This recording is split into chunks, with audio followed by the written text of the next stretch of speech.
You're listening to There's a Better Way, smart talk on healthcare and technology.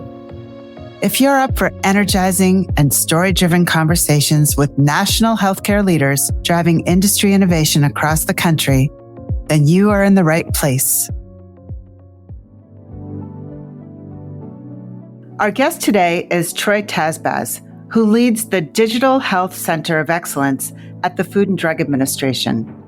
When the FDA called to see if he'd like the job, Troy was on a cross-country bike ride, literally across the country, pedaling from west to east coast.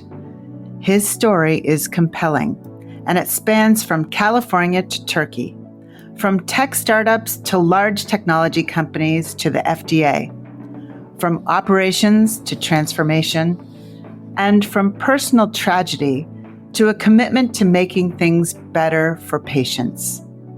I don't want to give any more away because hearing the story directly from Troy is a lesson for all of us in how to manage through deep personal grief. And the work he is doing with the FDA today is incredibly exciting as we look to new technologies, including artificial intelligence, to help transform healthcare. It's a pleasure to have you as our guest on our final episode of this season, Troy, and I'm excited for our listeners to hear about your work to modernize U.S. healthcare. Thank you so much for joining us today, Troy. Thank you for having me. It's great to be here. I always love to start at the very beginning to just hear where you came from. So can you share a little bit about what your childhood was like? Start us at the beginning. I was born in Burlingame, California, or San Mateo County, California, until about 10 years old. And then I went to Turkey, school in Turkey, and then came back when I was 17. So what brought you to Turkey? My mother wanted us to have a little more cultural kind of experience. And so I think that probably helped shape the way I've been thinking about things ever since, and including the business world. And then you went to study at San Diego State University, right? What did you choose to study there? I ended up majoring in computer science and then business. I followed a traditional technology path, working for multiple startups. And so after that, a variety of more technical roles, and then end up coming to Oracle, where I did come in actually as also in the technical field. But this was an interesting time at Oracle where it was effectively trying to go into the cloud space, and it was a traditional software and hardware provider. And call it luck, call it timing, call it some of my background, I was able to start combining the technical aspects of delivering the service to, as well as the business problems that you had to solve to become a cloud service provider. So I learned a lot of my business skills that I still apply to this day at Oracle. And that's where I would say that I matured in my current trajectory of my career. Right. So you were at Oracle before Oracle acquired Cerner and kind of became Oracle Health as well, right? So that wasn't the trajectory to healthcare. No. So the trajectory to healthcare actually started with my wife being diagnosed with cancer back in 2019. And obviously, she was diagnosed with late stage 4 colon cancer. And when you're being diagnosed with such late stage, it's you have to immerse yourself in a treatment plan. And of course, because it was so severe, we spent a lot of time in the hospital. And so I ended up spending incredible amounts of time just sleeping next to her and also observing the care that she was getting as a fairly young person, a 37-year-old woman. And you can see the look of many of the healthcare professionals that are not used to seeing someone that young and looking so vibrant, dealing with something that is as horrific as cancer is. And so throughout that experience, I started observing kind of what was happening within healthcare, where I believed technology could play. And again, my mind automatically goes to solving a problem. And in this instance, I was trying to solve a problem of curing and helping my wife get better. And so when she passed away, this was about 3 months or so before the pandemic. And I had choices to make. And generally speaking, what I mean by choices to make is that I was dealing with a lot of grief. And you can approach grief in multiple ways if you are conscientious about it. And I chose to, I did struggle, but I always kind of say that grief, you can apply it. You could say you could be destructive and do something with yourself or to your community, or you can be constructive. And I chose to try to be constructive. And that was my kind of foray into healthcare. And I was also one of those individuals at Oracle that when something was either going wrong or needed to be incubated, often they would call and say, hey, can you help with this? And so when Oracle decided to build a healthcare business unit, I was asked to, can you incubate this, the idea, what we should work on? And so one of the products that we said we would want to implement, well, at that point, really develop and design and develop and deploy was a electronic healthcare record. And it turns out it's a very complex product to implement it, not to mention, the length of the implementation cycle. And that led to Oracle deciding to acquire Cerner. So, my introduction to healthcare was effectively helping incubate that business unit. Well, I'm very sorry to hear about your journey and your wife, but thank you for sharing with us. Unfortunately, some cancer is something that many of us can relate to in one way or another, and it certainly impacts our work in healthcare.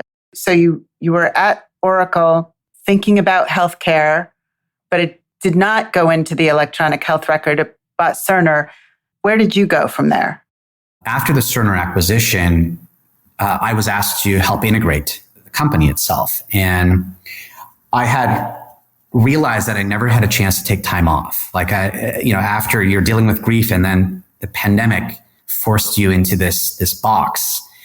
And I never really had a chance to kind of just check in on myself. And what Oracle was really good also is they understood what I was going through as an individual, but they also knew that in order to make sure that I don't go in a direction that was probably unhealthy, they kept me very intellectually stimulated.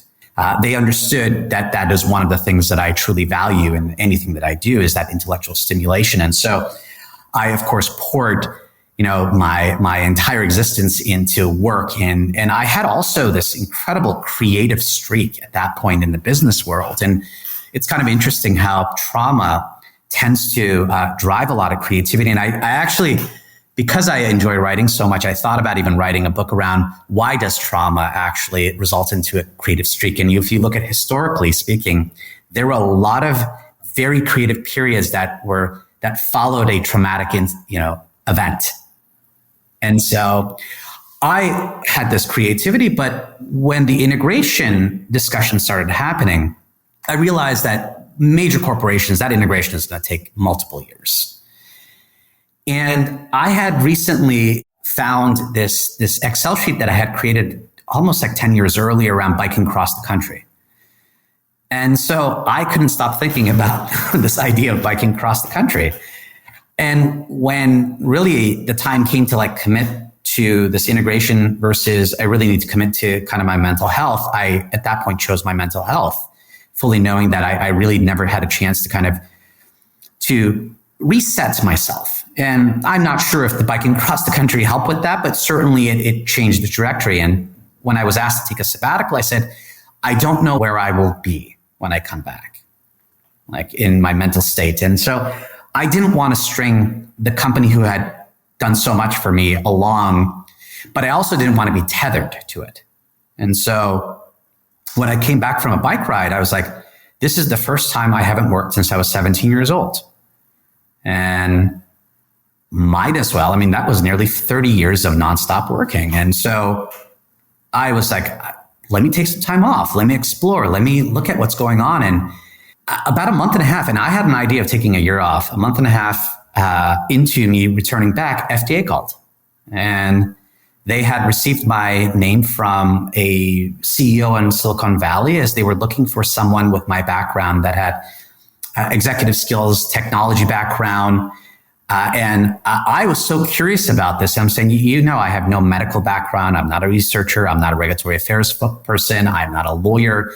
I am nothing like what you traditionally hire for as a regulatory agency. And they said, that's exactly what we're looking for. We have lawyers, we have medical professionals, we have researchers, we have regulatory affairs folks.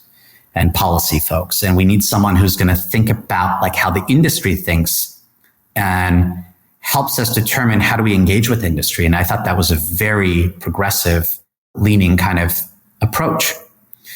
And given what was going on with artificial intelligence and all these emerging technologies, I felt that it was a great time to join and help make sense of all of this and come with a perspective that combines both my technical background and my business acumen, and like, this is what's happening in the industry. And this is what we have to do to either enable that industry with safeguards to ensure that, really safe and effective medical products are getting to the hands of the medical professionals who have to use them and the patients who have to effectively benefit from them. And so I felt it was the right time. I was the right person for it, like combining all of the, and then the right problem statements. And I think that's sometimes how life works. Wow. What an amazing story. I mean, amazing story to prioritize mental health. And that is really important. And then it is true also, you say trauma drives creativity, but also like somehow opening yourself up to possibilities often brings possibilities that you might not have thought of, right? Yeah, manifestation is not this miracle thing. Manifestation is awareness. It's just that you're aware of something all of a sudden and you make it happen because it's now in front of you. Like when I decided that I was going to move to DC for work, all of a sudden I started seeing all these DC license plates or Virginia license plates in San Francisco, right? They probably were there before, but all of a sudden there was an awareness to it. So I was almost like manifesting. Well, let's turn to your operations and ultimately your role at the FDA, because I really want to dig in there and what you're doing. In general, how is digital transformation unfolding in healthcare? I think the basic example that I can give is like customer relations or patient relations, right? So in the old days, you had to call, let's say, an office, or you had to call a hospital. You had to call, if you're a consumer product, a customer service representative, and you had to speak to someone. And what digital transformation is that it automated that process. And so it's effectively now you can resolve your inquiry without talking to someone, right? It's either automated or through a chatbot. And so it's effectively digitizing a business process. And so how I always define digital health is it's integrating technology into the various points of a value chain of delivering healthcare.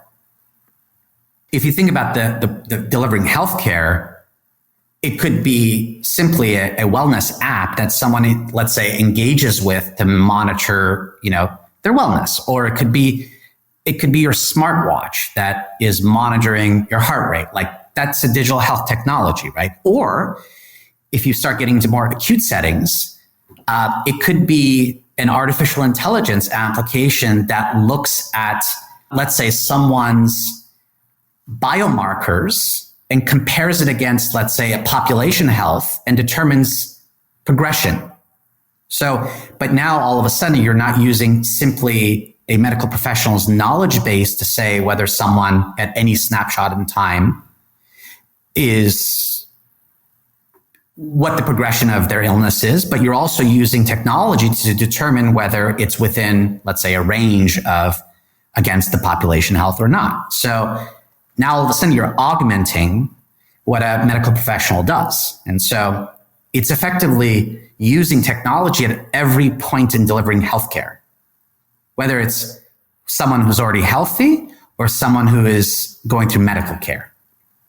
Got it. So the digital transformation that we were talking about process is actually the same thing as digital health, but digital health is the process of automating certain elements of the health diagnosis or throughout the process of delivering care. I would look at it as digital health as the vehicle that allows a digital transformation to happen. So can you describe your role at the FDA around digital health? Yeah, so I am the director for Digital Health Center of Excellence, and this was a office that was created, I believe, in 2020.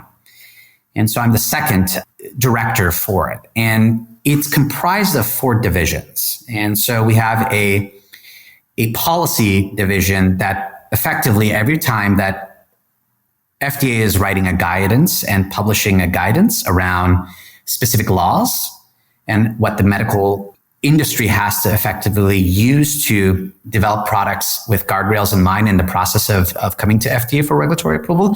That's what that team works on. It's a lot of the guidance and policies that we've developed as an agency. And then you have a technology team that is working on a variety of evaluation frameworks. So like, how do we actually evaluate these? And so they work on understanding the industry itself and the technological makeup and the designs of the products. And then they work with a variety of other centers, as well as offices within FDA to ensure that we are, developing evaluation frameworks proper to, the technology that is coming down. And then we have a strategic partnership team that works with a variety of both strategic initiatives internally, but also developing public-private partnerships, as a lot of the work that we do requires us working with some sort of a public-private partnership, and that has multiple flavors to it. So it doesn't have to be just a single entity. It could be collaborative communities. It could be standards organizations. So we contribute to that. And then finally, we have a clinical team, as all of this technology is great, but if you don't know how to integrate that into what you do from the process of delivering care, so that's workflow really, innovation, so we have a clinical team that is actually looking at how do we actually integrate these things into what we do as physicians. And so that's the four divisions of digital health. One of your priorities is fostering collaboration, and that is a key thing for us here around convening different parts of the network and different parts of the healthcare industry to work together. What do you mean by that in the FDA? And can you give an example of how that works? Yeah, so there are different mechanisms that we use to establish partnerships. So we have public-private partnerships working with, let's say, industry organizations. And a few of them that are on our website is something like the Medical Device Consortium, right? MDIC. We work with certain artificial intelligence consortiums. And what we do is we align on a set of objectives that we need as a regulatory agency. And that gives us a vehicle into working directly with the industry around these maybe shared objectives. And so an example would be recently we published an AI artificial intelligence lifecycle management framework. But the reality is we need the industry to own that. We're not a standards organization. And so what we wanted to do was have a starting point, and from an incubation perspective, but we need the industry to take and own that and collectively agree on a consensus-driven framework that any developer could use when they're developing AI-enabled medical products. So that's one avenue. Then we have collaborative communities, and think of collaborative communities on very specific themes that people want to collaborate on. And FDA at that point becomes an observer to that collaboration because it can help inform us of how the industry is really thinking about a certain issue. And that collaborative community could be something like a patient advocacy and engagement consortium. It could be, so like the patients talk about what they would like to see, or patient advocates talk about how they would like to see technology being used and how they're engaging with that technology, and their perspectives are being taken into consideration, and both from a technology development, but also from a regulatory perspective. It could be a diabetes community, right? And then the last one is what we call CIRSE, which is it's for regulatory science development. And what that means is, so it stands for Center for Excellence of Regulatory Science. And we work with academic medical centers around the country around coming up with tools that you could use to validate products as they're going through regulatory submission.